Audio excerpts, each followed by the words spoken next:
I'm Mary, and I just turned 35 this year on a summer day filled with birdsong. Today, my mom, who is also my boss, called me into her office. "What do you need?" I asked. Without looking away from her desk, bothered by the heat, she told me she's giving the company to my sister and that I'm fired starting today. The bright summer sun made it hard to process. Huh. I must have sounded surprised. Annoyed, my mom looked at me and said, "Didn't you hear? You're fired. We don't want negativity here. Leave by the end of the month." With that, she went back to her documents, signaling the conversation was over. In that office with only bird sounds, I was still processing when she scolded me. "Why are you still here? Get back to work now." I mechanically stepped back, said, "Excuse me," and left, closing the door. Our company is a modest two-story building, a demolition business with around 10 employees. It's a family affair, led by my mom as the president, with my aunt and her husband as executive directors, and my mom's cousins as managing directors. Despite the family ties, it's evident that my mom holds the majority of the power. Initially, after high school, I started working at an accounting firm. However, at 25, my mom informed me that our company needed an accountant and guilt-tripped me, saying, "Are you going to abandon your family in trouble? You'll regret it in the end." Reluctantly, I joined our family business.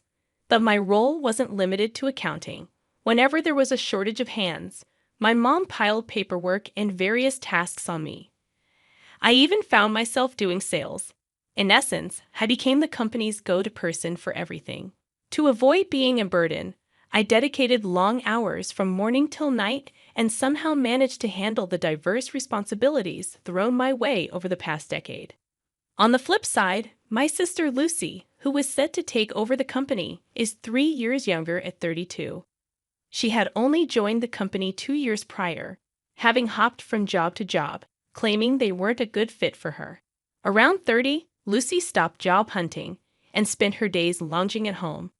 That's when my mother decided Lucy needed a job that suited her and appointed her as an executive director in our company. Despite my 10 years of dedication, I remained a regular employee. The contrast in treatment between us sisters surprised everyone, but I wasn't shocked. My mother had always favored Lucy since childhood, showering her with any clothes or toys she desired and praising her cuteness. On the other hand, I received hand-me-downs, and my mother often brushed me aside, saying, "This is good enough for you." As a child, I didn't comprehend why I was treated differently. I worked hard at school and helped at home, hoping to gain my mother's attention. Even when I handed in my straight-A report, she barely acknowledged it. At one point, feeling unattractive, I even contemplated plastic surgery, thinking it might bring me the affection I craved. It was my aunt who eventually explained why my mother ignored me so much when she saw me in that state. During my high school years, I was informed that my father had passed away. However, the truth was that when Lucy was born, my father left my mother for a woman from his workplace. This woman, older than my mother and supposedly less attractive, had an aura similar to mine.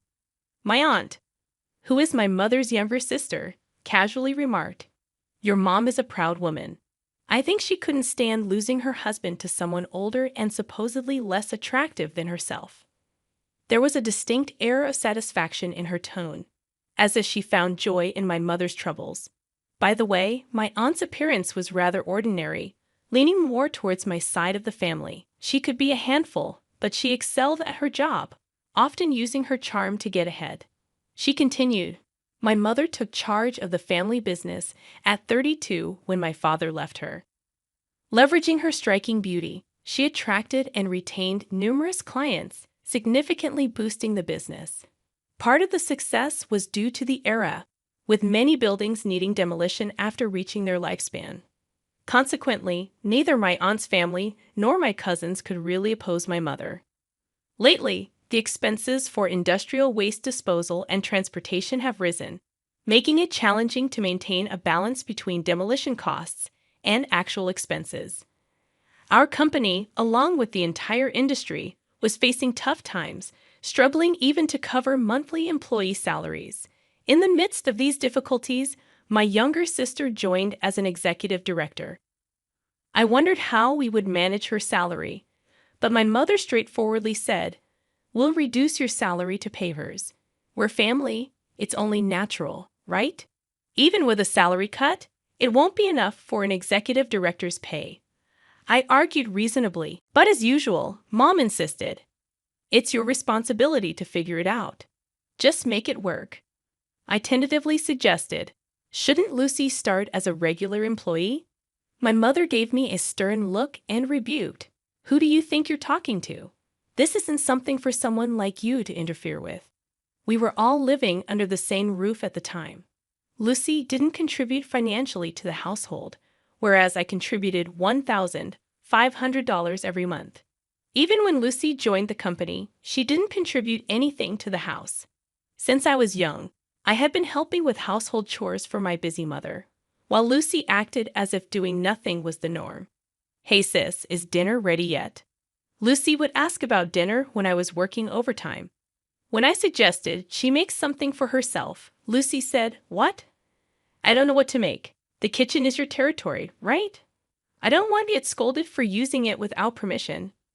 "You scolded me for that before." She never attempted to cook. Using that past incident as an excuse, Lucy neglected cleaning up after herself and never put things back where they belonged. She held a grudge for the scolding and used it as an excuse to avoid doing anything. I often had to reluctantly come home to prepare dinner and then head back to the office to continue working. My mother usually didn't cook dinner either. Despite my efforts to prepare meals, my sister Lucy often opted to eat out, choosing whenever she fancied. Lately, my mother's frequent business meals with Lucy meant I had less need to cook dinner. However, the surge in entertainment expenses became a new concern. At 63, my mother began complaining more about aches, pains, and the consequences of heavy drinking. During this period, I was summoned to the CEO's office and informed, "I'm handing the company over to Lucy. You, who are not as attractive, are fired." While I could understand the decision based on my mother's past actions, it was hard to accept being let go because of my appearance. Even if my salary was redirected to Lucy, I failed to see the merit in it. When I consulted my aunt, she already knew about Lucy becoming the CEO, but my termination was news to her. After some contemplation, my aunt mentioned, "I don't quite understand, but it seems Lucy has been saying behind the scenes that she doesn't like it when she tells everyone she'll handle something, and they say it's okay because they'll ask Mary for help. Maybe that's part of the reason." No, everyone stopped asking Lucy because she does sloppy work, right? Lucy was indeed incompetent, missing deadlines, making phone mistakes, and having numerous typos. Despite some work experience, she seemed oblivious to her lack of ability, perhaps because her beauty had always led men to cover for her, preventing her from reflecting on her actions. My aunt, acknowledging the situation, commented, "Well, that's true, but I think she considers you a nuisance." She expressed regret, saying, "I never thought they would let you go. The company won't be able to function without you." Though troubled, she refrained from confronting my mother, knowing she couldn't win. I felt a deep disgust being related to such an unreliable aunt. "So I'm basically disliked by both my mother and my sister, huh?" I said in a somber tone. My aunt, unsure how to respond, suggested, "Well, your sister is terrible. But don't you think you'd be better off working somewhere else with all your skills? It's a waste to stay here." I decided to quit. In her eyes, a faintly kind light of kinship shone. Standing in the car under the red glow of the summer twilight, staring at the distant mirage, I felt a sense of release. Maybe it's okay now. I turned to my aunt and said with a broad smile, "You're right." It was the first time I had smiled so genuinely since joining the company. My aunt, a bit puzzled by my smile, returned a somewhat sorrowful smile. As I busily created handover documents and organized files, the end of the month, my resignation date, arrived swiftly. When I entered the CEO's office on time, the once audible sound of birds was absent, and my mother and sister were engrossed in lively conversation. "That sales guy definitely has a thing for you. You, That bald guy? No way. They laughed heartily, oblivious to my presence. When I cleared my throat, they finally turned around. My sister, with a curious look, said, "What's up? If it's about dinner tonight, we don't need it. I'm resigning today. Thank you for everything." "Oh, is it today? I forgot," she laughed again. Feeling refreshed, knowing I wouldn't have to see their faces anymore, I announced, "I'm also moving out of the house, so please take care of yourselves." My mother mechanically responded, "Okay, good work," with an emotionless face. Closing the door, I heard my sister's voice saying, "Now we won't have to see that annoying face anymore." In my heart, I whispered, "Just you watch," and left the company I'd been part of for so long. A week later, after completing paperwork for a specific school, I checked my phone and noticed 14 missed calls from my mother within just 2 hours. Sensing an unsettling vibe, I decided not to return the call and switched my phone to silent. After finishing my other tasks, I headed home. The missed calls from my mother continued to accumulate, and by the next morning, the count had reached 80, with the last call made after 2 a.m. I had no intention of calling her back. She had become a stranger to me, and I had no desire to hear her voice. There were even fleeting thoughts that hearing her voice might lead me to comply with her words, considering I had been under her control for 35 years. Determined to break free from her influence, I resisted answering her calls. Although I could have blocked her number, I decided to let the calls go through, thinking they might serve as evidence of her actions in case something happened. Initially, receiving nearly 100 calls daily was distressing, and I detested seeing the incoming calls. However, as I grew accustomed to it, a sense of satisfaction arose, envisioning my mother's struggle with each unanswered call. I finally came to realize the extent of mistreatment I endured. A year passed in this manner. By then, my mother's calls had ceased, leaving me in the dark about her situation. Throughout this year, I balanced part-time work with online schooling for tax professionals, successfully passing the exams. Recently, I landed a position at a top tax consultancy firm. My practical experience, coupled with the broad perspective gained from diverse tasks at my mother's company, proved invaluable in my new role. I felt gratitude for the decade of hard work I dedicated to the company, especially at this juncture. The people at my new workplace were fantastic, collaborating seamlessly. It was a stark contrast to the past, where I navigated everything alone, pushed around by my mother and sister, silently researching and working into the night. While leading a fulfilling life, I had to visit a client near my mother's company.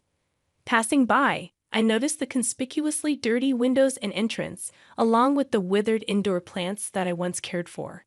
On my way back, I unexpectedly encountered my mother emerging from her company. Spotting me, she exclaimed, "Ah," and rushed towards me. Anticipating criticism, I instinctively covered my face with my bag. To my surprise, my mother approached with a sweet, cajoling tone, asking, "Where have you been, Mary?" An uncomfortable shiver ran down my spine, and I instinctively recoiled. "I've called you so many times, you know." "Did you change your smartphone?" It seemed she hadn't even considered the possibility that my avoidance might stem from disdain. Given all she had done to me, I couldn't fathom her thought process. Ignoring my perplexed expression, she continued, "Oh, but it's a good thing I saw you. Look at the state of this company. It's dreadful, isn't it? You can start working from tomorrow. I'm not angry, you know." "Huh. So I forgive you for leaving a year ago. Please start coming to work from tomorrow." It took me a few seconds to grasp what my mother had just said. Did she only envision a little me crying and adoring her? Mom, I'm already working at another company, and I'm happy there." At my hesitant response, her face twisted into something monstrous, and she bellowed, "What? You're telling me you're working somewhere else while our company is in trouble?" "I don't give a damn about other companies. You're mine, understand?" Causing a scene in the middle of the street, I retorted, "Wait a minute, you're the one who fired me, remember? What about Lucy? What happened to her?" In response, my mother snorted and dismissively said, "Oh, Lucy. I thought she'd be more useful, but she was caught having affairs with 3 men from our key client. Needless to say, our dealings with them ended in a flash. If she was careful enough not to get caught, it would have been all right, so I kept her from the front office and made her do clerical work. But she couldn't even clean properly and was absolutely no good at accounting. Because of her, we couldn't even afford to hire someone else. After venting her frustrations, my mother turned to me with a grin. "That's why it's your turn, Mary. Ever since you left, the office has been in shambles. I need you to take responsibility." I had meticulously prepared a handover manual before leaving and had explained everything to Lucy. Lucy probably hadn't even glanced at the handover document, and I was certain my mother hadn't heard anything about it. Even if she did hear, she'd either not remember or pretend to have forgotten. I couldn't fathom why they would fire me and then ask me to take responsibility. This was how these women always acted, taking a tough stance, blaming others, and letting others clean up their mess. It was their usual trick. I bit my lower lip, thought of the kind faces of the people I was currently working with, and vowed to myself that this was the real world I had been living in. A chaotic world until now, but I wouldn't succumb to this pressure anymore. I couldn't fathom why they would fire me and then ask me to take responsibility. This was how these women always acted, taking a tough stance, blaming others, and letting others clean up their mess. It was their usual trick. I bit my lower lip, thought of the kind faces of the people I was currently working with, and vowed to myself that this was the real world I had been living in. A chaotic world until now, but I wouldn't succumb to this pressure anymore. You, the boss, were the one who fired me, right? My mother appeared slightly taken aback by the change in my tone. And you fired me because I'm not attractive. Isn't that the reason? A crowd had gathered around us, drawn in by our argument. Aware of the eyes on her, my mother stammered. "Did I say something like that? Are you sure you didn't misunderstand?" "No, I heard it crystal clear. You're handing over the company to my beautiful sister and dismissing me because I'm not as visually pleasing." I questioned her decision, explaining how I had dedicated a decade of hard work to the company, while my sister, who barely contributed, was handed the reins after just 2 years.